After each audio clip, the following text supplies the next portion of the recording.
Então, a gente está numa etapa, pessoal, no Reparos em Placas, né, hoje, que não há mais tempo para a gente ficar tirando componentes na sorte. Eu vejo que tem muitas pessoas, né, muitos técnicos, que estão acostumados a ficar tirando circuitos integrados, tentando a sorte para resolver o problema. Como aqui, por exemplo, eu estou com um Poco X3 Pro, eu acabei colocando agora lá no YouTube.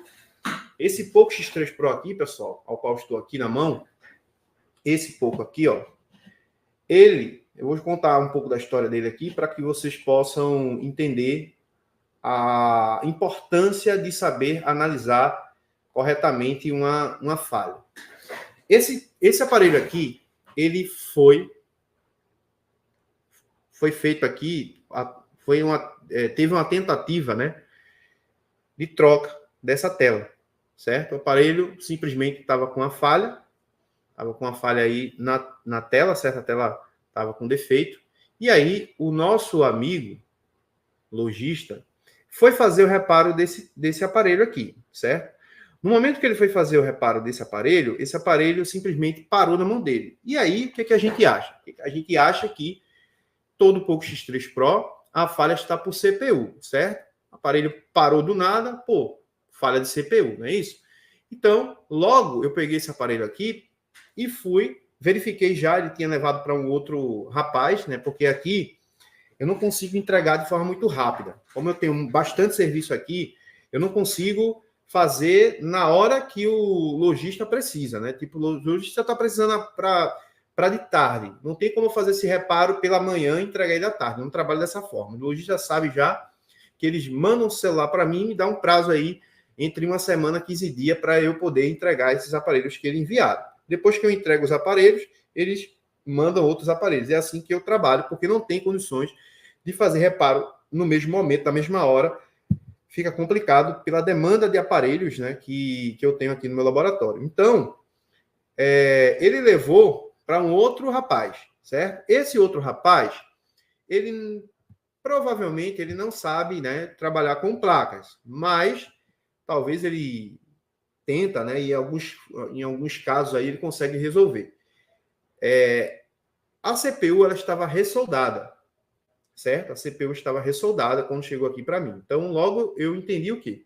Que para que eu pudesse começar essa análise, eu teria, por exemplo, que fazer a CPU, porque eu não sei qual foi a temperatura que esse outro técnico colocou nesse aparelho, né, nessa placa, o que aconteceu, né? Então, por via das dúvidas, fiz o rebalem, o aparelho voltou a funcionar. Porém, o aparelho voltou a funcionar na logo. Ele não iniciava. Eu logo pensei o quê? Esse aparelho aqui está com uma falha de CPU ainda. Eu acho que eu posso ter errado aqui no rebalem. Tirei novamente, coloquei, a mesma falha aconteceu. Fui lá, medi os pads da CPU, medi os pads da memória para ver se tinha alguma coisa ali de errada. Os pads estavam todos funcionando perfeitamente. Condição reversa estava mostrando tudo perfeito, não tinha nada de errado, não tinha malha aberta, não tinha malha desconectada, não tinha fuga nem curto-circuito em nenhuma das malhas de CPU e também de memória. Então, logo eu entendi que esse aparelho ele estava com algum outro problema, né? Que deveria ser checado, mas eu precisaria levantar algumas hipóteses para poder analisar. E aí, o que eu pensei?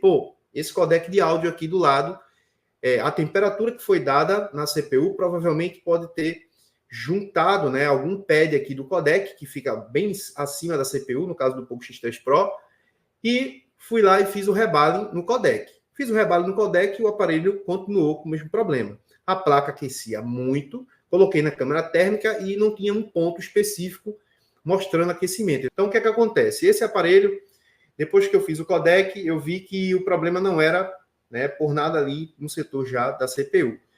Fui conversar com o lojista, ele disse, não, estava trocando a tela e de repente o aparelho apagou. Veio na minha mente, isso aqui é energia estática.